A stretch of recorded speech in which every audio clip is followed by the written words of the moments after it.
Hello, everyone. I hope you are comfortable and ready for this live with our alumni from Seedstars. Hope you're gonna enjoy this time, and we're gonna start in the exact same moment. So I want to present on my side two great speakers, startup founders who are Seedstars alumni. So the first speaker is Alima Bawah from Ghana, the startup founder of Cowtribe. Welcome, Alima. Hey.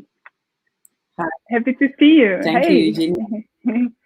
And we have another nice speaker. Nice to see you too. Can and you we have another again? Speaker. Huh? Mm-hmm. Great.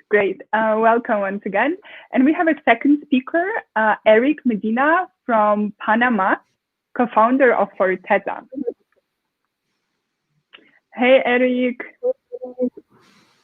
Nice to see you. Nice to meet you once again.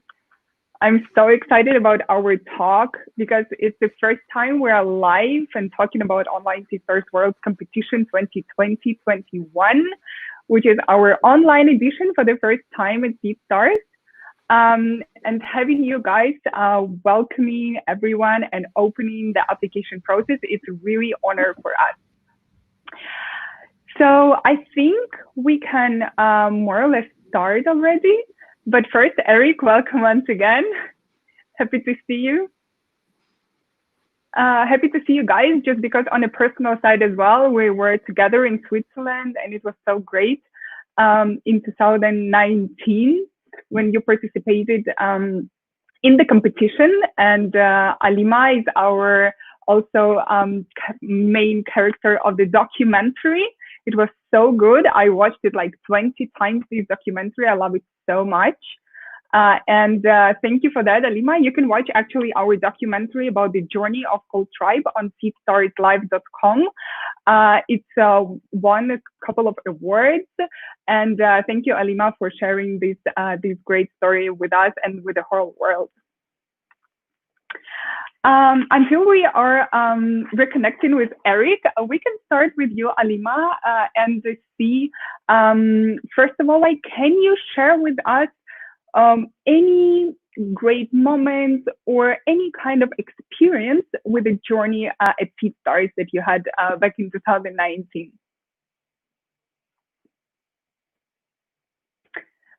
You should unmute your microphone so we all hear you. Okay. All right. Thanks very much, Eugenia. I'm happy to have this invitation, and nice to meet you, Eric. It's so excited to continue to meet other young entrepreneurs just like myself. It's enough an inspiration for me to keep going. So Seedstars, I would say, offered us a world podium to sell our idea and get the right resources in the form of financing and technical expertise. Particularly the growth program as like a whole university course, but of course it's very much practical. And I think you guys should be issuing practical certifications just to add on some credibility on startups that go through Seedstars growth programs. So we had access to a pool of investors, some of whom we still keep in touch with, and I can particularly mention about Finca Ventures. Seedstars competition, world competition, offered us that pool of entrepreneurs for us to connect with and share experiences and learn from other people's challenging and encourage ourselves, knowing that the entrepreneurship journey can be so lonely and depressing, but until you meet other entrepreneurs to get to learn some of the best practices they are doing, you might just feel that you're going into a ditch. And we genuinely also had people that reviewed our portfolio. They liked what we're doing. They had sincere interest and liked what we were doing. And so they offered us that kind of genuine consultation and guidance as to how to go about our business, given that veterinary services is something that hasn't been done, particularly where I come from, Ghana, and the sub-region of Africa. And yes, it was so much of fun as well, coming to sell vaccines in Switzerland. It was quite a strange thing, and people didn't even have the rural experience, how it feels like for someone to stay a whole year without access to veterinary services. But then the growth program was that very impactful for us to dig deeper into our core business and get to understand different perspectives of the business. The whole co-creation process helped us to understand the metrics we should be measuring, which ones contributed to our growth and those that didn't contribute to our growth. And by the end of the program, we had thousands of questions that we kept asking ourselves and looking for answers. And in our attempt to answer those questions, it opened our eyes even more, and we got to understand the problem even better. We remodeled our solution and how to solve it in a market-based approach. So it's been amazing how the expert team got to even understand the problem that we were solving, as though they had the ground experience with us. And particularly, I want to say thank you to Frederick for all the support over the period during our time at Seedstars. Great, Alima, thank you very much for sharing. This gives us really hope that we are doing a great job as well on our side with helping entrepreneurs. Thank you for sharing. Great, Eric, welcome back. Can you please also share with us your experience with the Seedstars World competition? Yeah, of course. Hi, everyone. I can agree with her because I feel that our company had a before and after the Seedstars meeting, the world meeting, because like she said, it was an eye-opening experience where you were able to exchange ideas with what people in the rest of the world are doing, how they are applying their solutions, and what secret sauce are they using to get to their goals. And those were one of the most important things that we gained from that Seedstars is the metrics, and being able to talk with people that know about these topics, that have done it before, with the mentors and people that are doing it every day.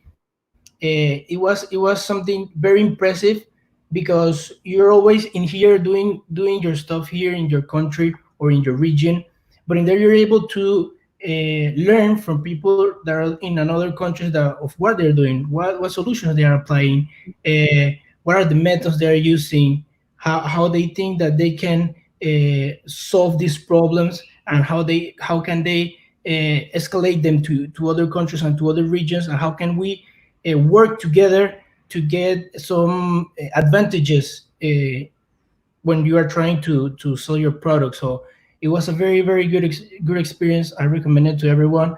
And personally, we feel that we had an after and before and after this Seedstars competition. Wow, thank you very much. Thank you for sharing. That's super cool. Thank you, Eric. Thank you, guys. It's really cool experience, as I see, and yeah, we're happy with that all the time. I have some questions about like your core business. Like we will deep dive a little bit in the startups you are creating and helping people all around. Alima, if you can just tell me what was the idea, the first idea that brought you to set up such a startup. And at the same time, I will just connect another question about the motivation. So how, when you set up, what was the basic motivation for doing that? Interesting. So in the very early part of my career journey, I actually focused on rural work. I was particularly interested in rural work because I'm a rural girl. And I focused on writing stories about women and children and how their lives are being affected by the absence of agricultural services and inputs, education, health resources, and other things. And while I did this, wrote their stories, got them broadcasted on radio, there was one question that kept ringing through my ears. And so, you have published the story, what else? After publishing the story, and so what? And I just realized that, yes, I tell a lot of stories about people, but I see very little practical impact being happening at the very communities where I report from. And so I kept asking myself, could I pick one of these problems and just find a solution to it? How do I go about it? And while I was still in this process, I registered a not-for-profit organization that sought to pick mothers from the streets who had children, and they were said to have go into the street and beg. Otherwise, spirits of the twins would kill the children or would even kill the families and whatever. But I saw that underneath this was just poverty and nothing else, because there are rich people who also give birth to twins and they don't go onto the street to beg. So in the process of developing and establishing this organization, I met my co-founder. We had conversations about what we individually do. And eventually we had to work together. But then like in Northern Ghana, farmers only engage in farming just about 4 months in a whole year. And the remaining 8 months, they spend it at home with very less activity. So it is a culture that they use the proceeds they made from their crops to buy animals and rear, and just hoping that these animals will increase in count so they can increase their wealth and then get back to their farms. And if you imagine that in these rural areas, there are no banks, no other forms of investment funds, then farmers have to find working and buying animals as a form of savings. But then, unfortunately, they are bedeviled with so many diseases, high mortality, and it's just so frustrating because they find themselves to be in hard-to-reach communities, and distributors just don't find it incentive enough to go deliver products to these people by no fault of theirs.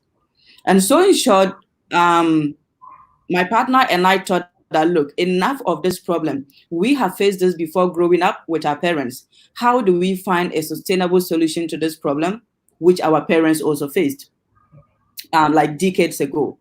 And so it's not just about giving animals to farmers. They already have animals. They are dying. Why are they dying? What can we do? And we realize that vaccines can prevent the diseases that these farmers are suffering with. If we can give them convenient access to vaccines, to other veterinary supplies, then these farmers can live the entire year worrying not about how to keep their animals safe. And so we literally spend about 8 to 9 months going to ask farmers what we could do. But of course, if we didn't understand the problem itself and the solution we wanted to bring, the quality of questions that we were asking farmers probably wouldn't have been able to develop the core solution that we're working with now. So eventually we just realized that, look, we are rural people. Let's help these people regardless how much it will take. But then there was no literature for us to learn with. There is no existing organization running a model similar to ours for us to learn on. So we just kept on doing things, from getting pieces of information, pieces of ideas, and going back to the farmers over and over again and trying to deliver to them what we thought could help their animals stay healthy. And so this is where we are, providing veterinary services to farmers at the very last mile, in order to keep their animals very healthy. And we're doing so by building the relevant logistics and cold chain infrastructure, supply chain infrastructure, to ensure that we are able to deliver this to the farmers at cheaper cost, very convenient for them. Nice. I see. Thank you very much, Alima. Yeah, this is something very interesting, because we are super happy to have you, Alima, from agri-tech sector, and Eric is from fintech. So we would be super interested also to know how you, Eric, came up with the idea of building the startup in the fintech sphere. So it would be great if you share with us how the idea came around and how you keep on motivating yourself on not, going into other paths in your life. Well, yeah, that's something important. That there will be a lot of ideas that will try to take you out of the scope, or take you out to try to solve 10 problems at a time, but you have to focus in one. Like Alima said, you have to focus on one problem that you're gonna try to solve, in something that will endure in a long period of time, right? But so what we are a crowd factoring platform that supplies SMEs with funding, and we try to match them with people that wants to bring and are able to bring that funding for them. The idea started in real estate, but there was a point in time that we were having a lot of troubles with the regulations. We weren't able to develop that idea here. So there was at one point in time that we were thinking like, what else can we do? What else can we do with this that we built? Because we were starting, we already built something, and what problem we can solve? What is happening out there that they don't have a solution here, or they don't have a solution in the region, and we can bring some value to them. When we talk about the value proposition, and we studied and we found that there was a problem with the SMEs of getting funding to keep growing and to keep supplying to their customers. That's a big problem in the world, and we decided to pivot to that area. We were like, okay, I think we think that we can do this. We think we can use the people, so the people can provide the funding for our own SMEs to keep providing supplies and keep providing services to the clients. And that's how the idea started. We got together three guys, three young guys that we were like we were having the same troubles as Alima. There wasn't anything in the region that were doing the same thing as us. Uh, because all the crowdfunding platforms is something new. That is something from 2010, 2005 to this time. So there's not so there are not too many studies about it. Not everyone has the secret about doing it well. So we were learning in the moment, and that's something about the build, measure, learn. You have to face the problem and be measuring what you're doing it, and knowing what to measure in case you want to know if you're doing it well or you're doing it bad. Um, so that's how we started. We started doing that. There wasn't regulations in the country, and we were the pioneers to talk with the regulators about something new, about fintechs that they never thought about it. That they never thought that small business could support that structure of banking, because we have the structure of a bank, and it was difficult for them to allow a small company that we were in, a small startup, to do that in the country. So we met with them like 6 months, 8 months, and this is something that a lot of people will have to go through. And they gave us the okay, and we launched it in 2018, I think. Um, and yeah, that's how the idea came out, and that's how we launched it. And since then, I think we are doing a pretty good job. We finance around $20 million, and especially in this time, it's a good thing, because right now we're all having troubles with the pandemic, and with the COVID. And since this is a solution, an internet solution, a platform solution, we can still operate. We can still support these agriculture products, rice, beans, fruits. They are still being able to operate thanks to platforms like us, that are supplying their funding, so they can keep producing the material, the jobs. So yeah, that's how the idea came out. I see. Great. And as we are here on the financial side of the things, do you guys can share a little bit of tips and tricks on a fundraising part? How did you fundraise? So Eric, as you just mentioned also about funds, can you share with us as well any tips in this part?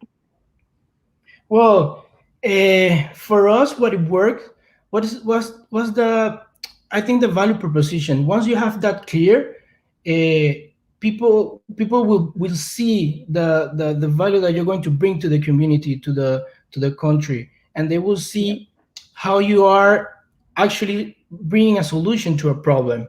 And once you have that clear, it will be easier to get funding, because fundings are out there. You just need to excel from other startups that are also looking for those fundings. And so once you have a good clear idea, a good clear solution, you have your business plan really well, and you prove, you have some proof that you are doing it, and but you need some gasoline, you need some gas to solve it into a major scale. I think that will help you a lot to get the funding. Of course, it's difficult. I think that we can all agree with that. It's difficult because there's a lot of people looking for those fundings, and also because the people that give the fundings are looking for something that is attractive and that is bringing a solution. So my tip will be, don't wait until you get the fundings. Try to do solve the problem in a minor scale, so when you go ahead and face these people that give the fundings, you have something to prove them. You have an example to give them, like, hey, I'm solving 10 people problems. If I have the funding, I can solve 10,000, and have a more funding, I can have 10 billions, 10 million people. So that will give that's something that really help us to have actual numbers of what actually we're doing. So that will be my trick to get the fundings that you're looking for. Yeah, this is a very good point. This Hmm. is a very good one. Alima, do you have something on your side also about the tips for Yeah. those who are starting their journey? Yeah, so I think Eric has said enough about fundraising, but what I want to add is that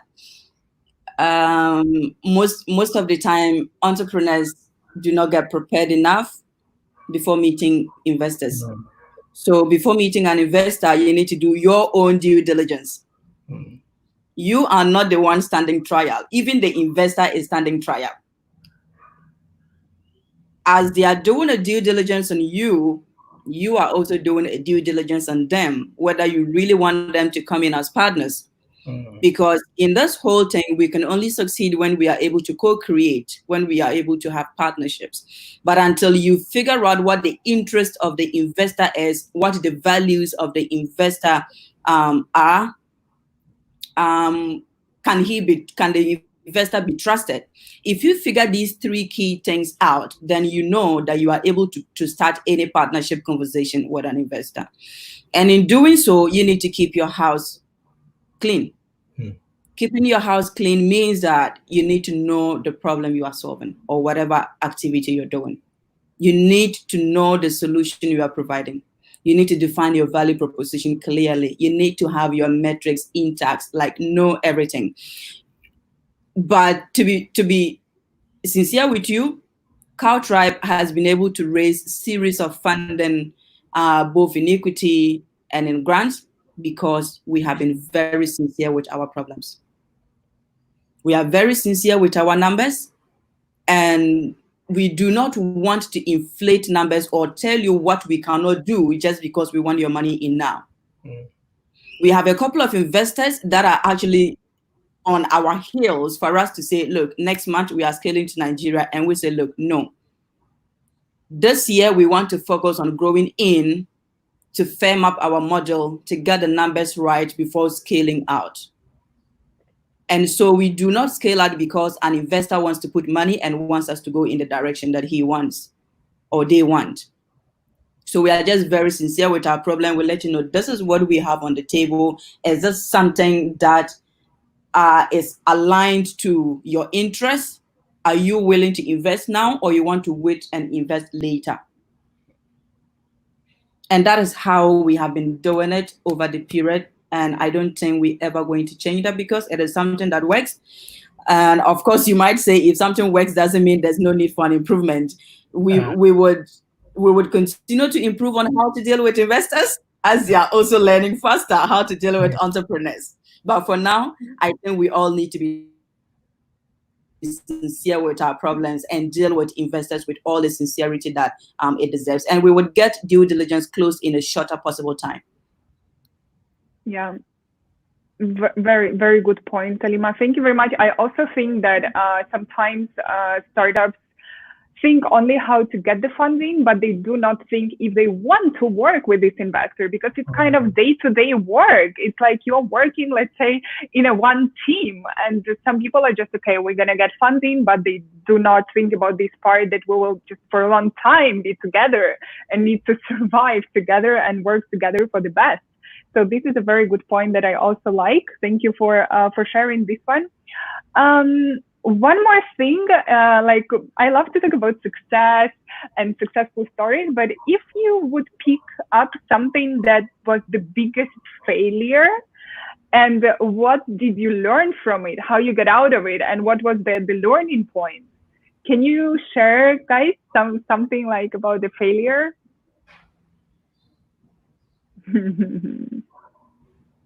You want to go ahead, Alima? Or? Hello, that is me? Yeah, you can go, Alima. Yeah, go ahead. Okay. So I think the biggest failure we have faced is our inability to get so intimate with our customers, who are the farmers, because we assumed that we were born into the problem they are facing. We experienced the problem they are facing, and so we tried to think for them without intimately involving them and asking them how they want the solution to be delivered to them. We never co-created our solution with the customers. And so we thought that, okay, after our first survey, we asked them what they need, and they said, look, we want insurance for our animals. We want pharmaceuticals for our animals. And then we said to them, look, you don't need pharmaceuticals. We are bringing you vaccines, because vaccines will prevent your animals from falling sick. So we thought for them. Eventually, and initially, our model was a pay-as-you-go system. So when we bring the vaccines, of course, you pre-order. And when we bring the vaccines, you pay for it. But there were times we went and farmers were really not available, or they didn't have money to pay on that particular day. So we had to go back and discuss with them, look, you ordered for this product, we brought it, and you said to us you don't have money today. And they told us, look, we don't have enough disposable cash. We don't have cash. So we need to find a different way of prepaying this money ahead of your delivery. And now, Cowtribe's model is to put everything that a farmer needs in a whole year into a bundle or kind of a package. Now, these farmers prepay for them. We do the back end logistics planning and everything, the cold chain management, and send the vaccines. And this time, we are increasing our delivery efficiency rate far much better than it used to be. So, and I do think this is a problem that a lot of entrepreneurs and business owners are also facing. We try to think for the customer and give to the customer what we think is good for them, when in reality, they do not think that is what they actually want. Right. So, yeah, that's it. Yeah, this is a good one. Thank you, Alima, very much. And Eric, can you quickly also share with us any failure? Yeah, I was going to say about the same thing. And that's one of our biggest failure too, not having the customer really close to us in the developing area. And one of the things that I want to add to that is that we're too inside. We don't see it, but we're really too close to the product. And there are some things that we aren't able to see because we're too close. It's something close to our heart, it's something close to our sweat, our work, our job. So there are some stuff that we're not going to see it in an objective way. Only when you bring the customer inside and to the developing loop, you will be able to find what they really need. Just like Alima said, that's how she found out what was the really thing that they were asking for you and they were needing.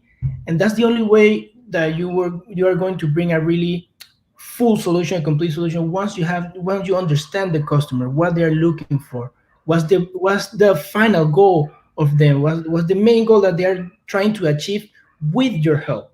So yeah, that was one of our mistakes too, and that's something I want to tell to the other entrepreneurs, to don't feel afraid of bringing them to the table. Of course, they are going to say something in they're going to say something bad all the time, like I need this, I need that, I need that. But you have to understand really well what the majority wants and what's the thing that really going to bring them a value and will help them to get to their goals. And that's the thing that you have to focus on. Yeah, agree. Thank you, Eric, Alima, and Eric. So we are gonna go quickly to the Q&A session about the online Seedstars competition this year. But before we deep dive into it, I wanted to ask you, can you give one sentence to the fellow entrepreneurs as a tip? What is the most important in nowadays for them? I can Yeah, go Eric, first. you can I go. know Alima's thinking. Sorry, So I think can you say that again? Yeah, Eric, you can go, and then I will repeat the question. Okay. It's about what's the main tip? What is the important tip that you can give to the fellow entrepreneurs nowadays? my advice will be, do it. Don't wait. Do it, because you will never be able to prepare yourself 100%. You will never be perfect. Never.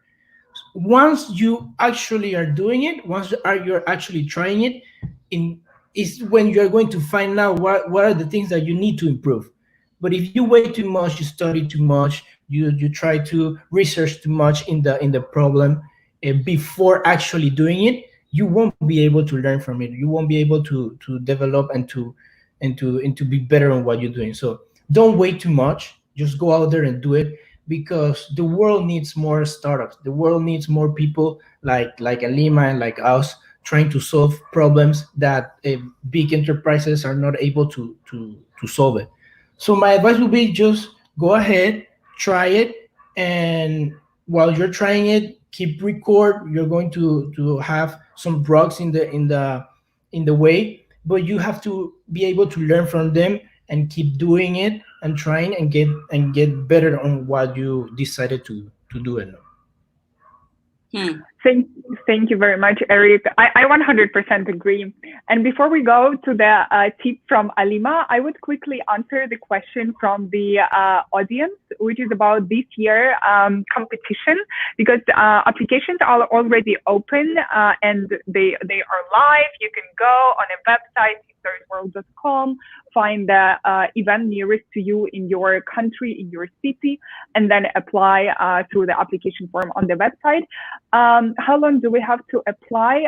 So the application is open until 31st of July. So make sure you go and complete the application form in time to be able to experience the Seedstars World competition with us together and learn and get funding, of course, get investment. So Alima, what would be the tip from you for the this year entrepreneurs and in general fellow entrepreneurs who are building the startups right now? Yeah. So I want to stress on the point that entrepreneurs need to be sincere with what we're doing, and we need to clearly assess our needs. It is not almost always that we need money or financial investment.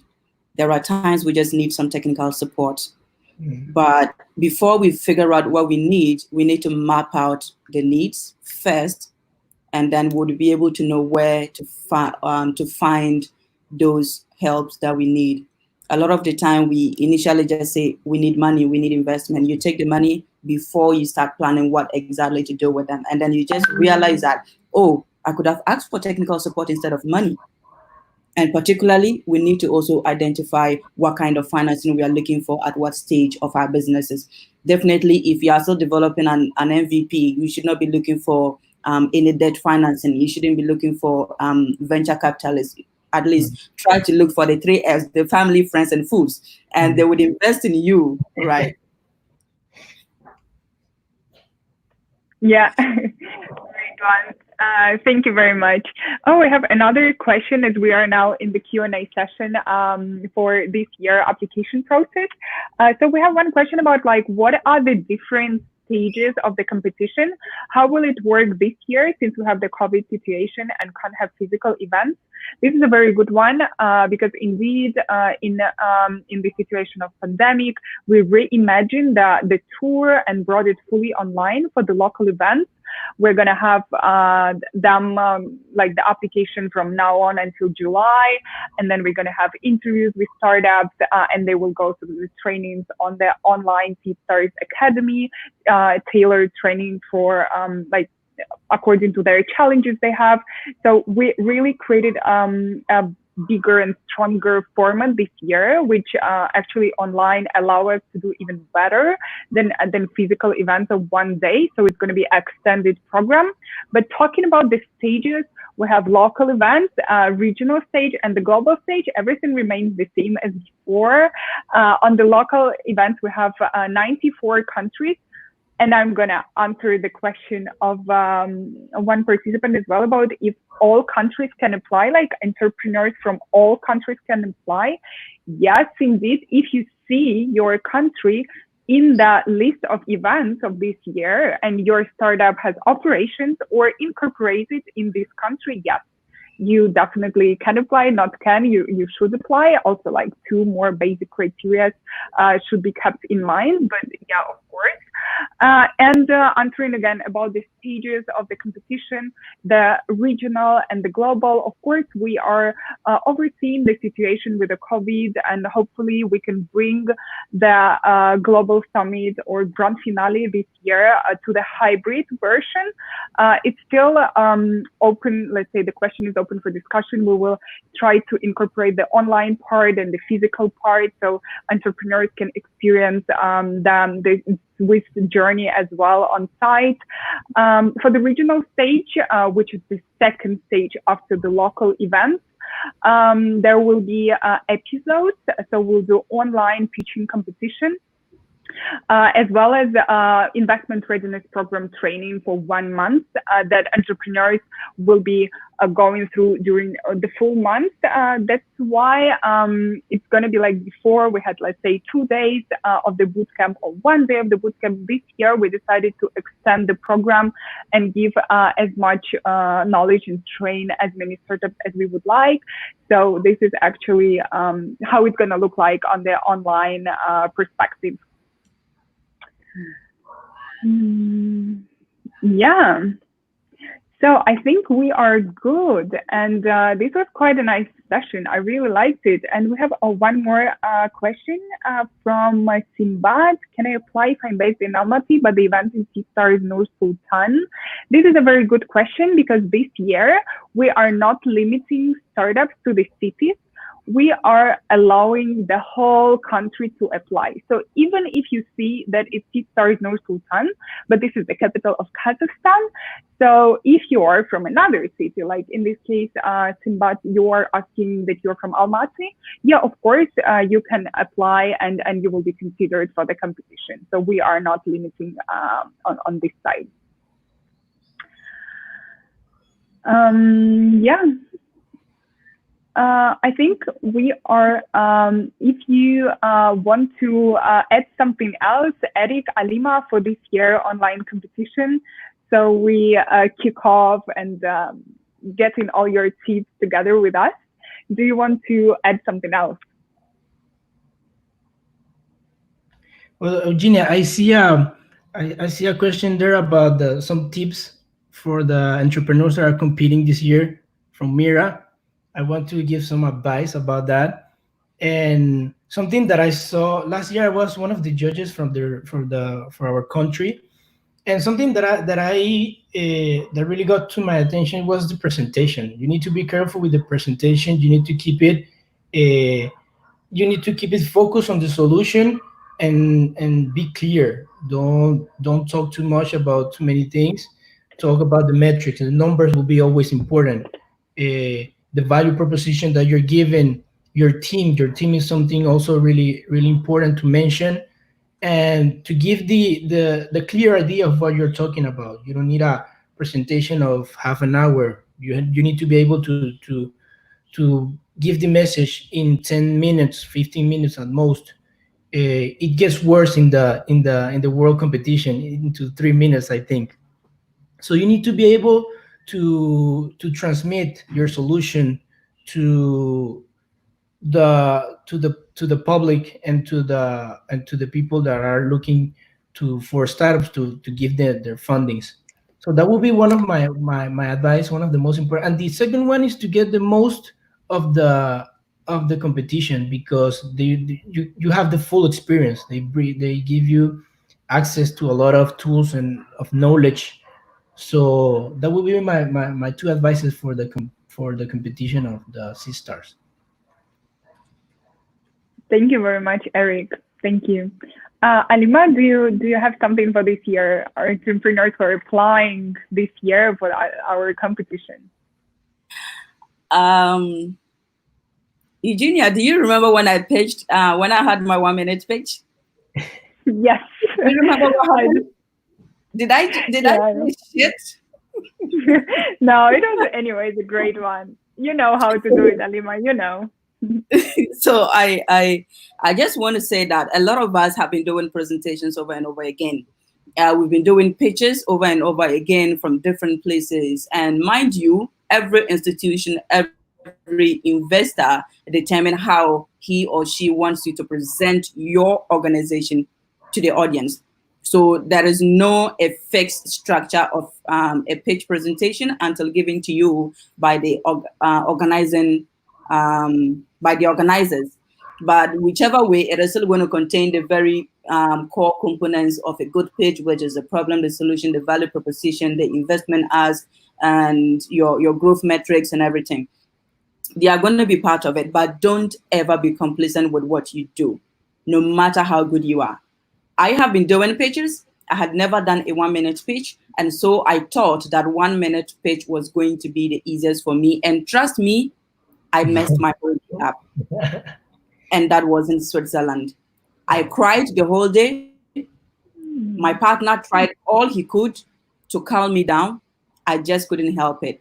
I felt that was the worst embarrassment of my life, the worst failure of my life, that I couldn't do a 1 minute pitch. It's so tricky that you know, usually there's always a temptation of wanting to say everything to impress people. You can't say everything. Say what is important, not everything. You can't say everything. Stick to the relevant points. Be clear and concise, and that is it. Yeah, very much agree. Very much agree. Even in life, you really need to really identify the important point that you want to deliver in any conversation. This is true. True. Yeah. All right, guys, thank you very much. That was an awesome session. I really enjoyed it myself. And thank you very much for being with us. Thank you for viewers who tuned in for our live today. And thank you very much for your tips, Eric and Alima, and for sharing your stories and ideas. On our side, we're going to proceed with the online Seedstars World competition of this year, educating startups, and let's see who is going to be the winner this year. Wow. I would tell leader to whoever that wins.